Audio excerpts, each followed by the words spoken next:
Men-ku aktyordirman. Sahnada rol o'ynashga majburman. Lekin sizlarchi?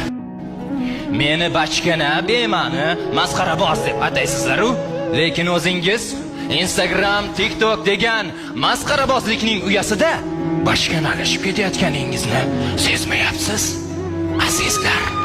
O'sha bema'no, mantiqsiz videolaringizni internetda ko'z-ko'z qilishga hatto uyalmay qo'ydinglar-a?